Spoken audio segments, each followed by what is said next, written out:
Здравейте, аз съм доктор Тошков. Отново сте в моя канал. Благодаря за вниманието, за доверието ви. Тези, които всеки път казвам, ако случайно са попаднали тук в този канал, могат да се абонират и ще получават редовно известие за новите ми видеа.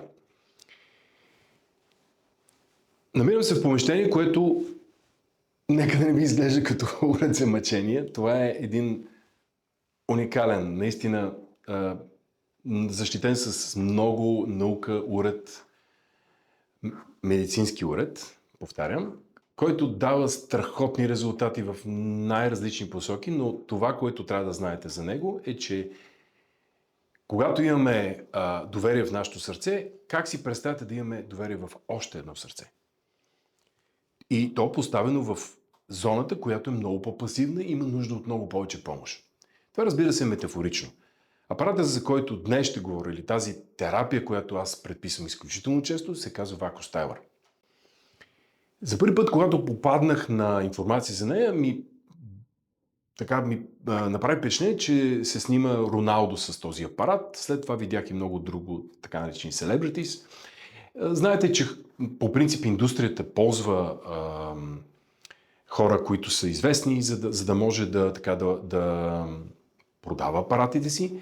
И затова съм бил леко скептичен винаги, когато трябва това да бъде мотива, но тук наистина науката много е застъпила и именно в тази посока е това, което се направи Вараган с много наука, защитена първоначално от концепцията за НАСА за подобряване на кръвообращението при космонавти, които са в различно налягане, както знаем, безтегловност и така.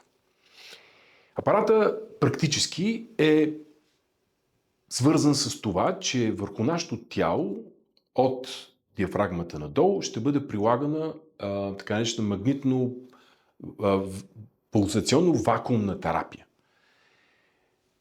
По-простичко обяснено, когато тялото бъде в състояние, в което се ограничи налягането, ние можем да прилагаме пулсова терапия, при която се постига високо налягане в долната част на тялото, след което ритмично започва да се изтегля, т.е. да се прави вакуум. И именно в това е ефекта на така нареченото второ сърце. Много мощна циркулация, изключително раздвижване в цялостен план, не само по отношение на кръвоносна система, но по отношение също така на лимфа, на венозна система, т.е. и артериално и венозно. И разбира се, следваме изключителните ритми на тялото, без това да има медицински риск за пациента, здравен риск за пациента, но с изключителни ползи. Ползите мога да ги разделя отново в двете популярни в днешно време групи, както естетика, така и, разбира се, ползи от гледна точка на здравето, без да гоним този така популярен ефект за красотата ни. Но ще започвам първо с него, защото това се харесва, това се търси в крайна сметка най-много. Тоест, когато имаме нуждата да раздвижиме долната част от тялото или да стимулираме, това е терапията, която има много бърз ефект. Целулит, задържане на течности, отточност на краката. Представете си, че целулитните депа обикновено са едни от най-пасивните и в зоните, в които те се образуват. Кръвообращението обикновено е изключително трудно, много пасивно и затова се прилагат множество терапии, които са целенасочени било то с масаж, с вакуум, с електромагнитни импулси, за да се раздвижи зоната и да може кръвообращението и всичко, което сме постигнали като придвижване на кислород и съответно отнемане на метаболитни продукти, да премахне тези депа. Така че наистина целулита е едно от масово т.е. за целулит се предписва изключително често VacuStyler терапията. Когато целта е също така отслабване, в този диапазон не очакваме да отслабваме само в зоната на прилагане, а придвижването на цялото ни кръвообращение практически стимулира цялата ни обмяна. И това е всъщност смисъл, че когато се раздвижиме примерно в един активен спорт или процес, при който тялото в много голяма динамика, кръвообращението е това, което върши чудеса в нашето тяло и ние практически това постигаме с този апарат. Друг елемент по отношение на здравината, еластитета на кожата, отново е свързано с динамиката на кръвообращението и разбира се, отново с изхвърлянето на токсините. И така преминавам към другата тема, а именно детоксикацията, която е част вече от ежедневието ни. Имаме крещящата нужда непрекъснато да стимулираме с всякакъв вид терапии детоксикационните процеси.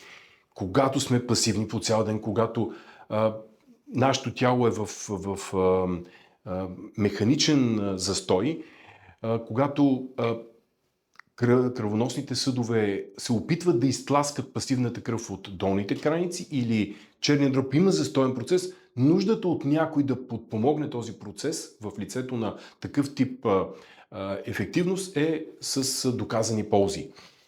По-добра енергия, по-добро възстановяване, по-добра регенерация, лекота на крайниците, по-бързо възстановяване след мускулна умора. Особено спортистите, които са с интензивно натоварване, с вкарването на много млечна киселина в мускулните групи, чувстват ефекта пълноценно, рязко, бързо, още след първите процедури.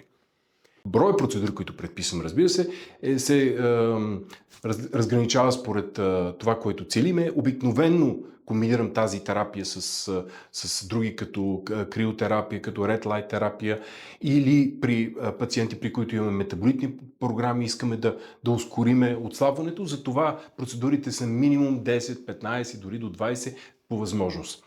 Хората, които при нас практикуват, както споделих преди малко, криотерапия, обикновено го правят в комплекс с вакуостауър, защото усещането на ефекта от изстудяване и след което подобряване на циркулацията с допълнителната сърдечна помпа, така да метафорично ще го кажа, с вакуостауър е в изключителен аспект.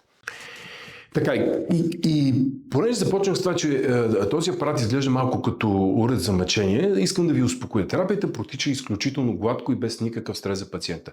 Практически всеки пациент ляга в този конус, тук се пристяга в областта на диафрагмата и пациента практически през цялото време на терапията, която продължава около 20-25 минути в легнало положение, без никакво напрежение, без болка. Разбира се, програма, която е с терапевтична цел за конкретният индивид. Бих искал също така да успокоя тези, които имат много въпросителни, че в детокс център всяка една терапия се извършва от медицински експерт и ние винаги преди започване на терапията правим анамнеза, за да преценим дали има контраиндикации, съответно интензитета на терапията, правилната терапия, разбира се, комбинация, ако това се налага. Не е маловажно да споделя и, разбира се, за контраиндикациите, т.е. има логично хора, при които това не може да бъде изпълнявано. Ще започна с бременност, тъй като в зоната на диафрагмата се поставя този пръстен и се получава налягане, т.е. бременност в никакъв случай не е допустимост. Така е също и тежки сърдечно-съдови заболявания при хора с тежък венозен застой, с риск от тромбообразуване, т.е. при тромбофлебитите не е възможна процедурата. Сърдечна недостатъчност, белодробна недостатъчност, наистина не са малко, но това са хора с наистина нуждата от по-системни грижи. И тъй като в разговора на това споделих за венозен застой, искам да успокоя, че тези, които имат лек венозен застой с така наречените spider veins при жените, нали, мрежовидни малки периферни вени, са определено пациентите, които най-често ползват тази терапия, т.е. в разграничаването между тежка венозна и периферна венозна или отслабване на венозните съдове има изключителна разлика и тази терапия може да го постигне. Благодаря за вниманието, за доверието, бъдете здрави!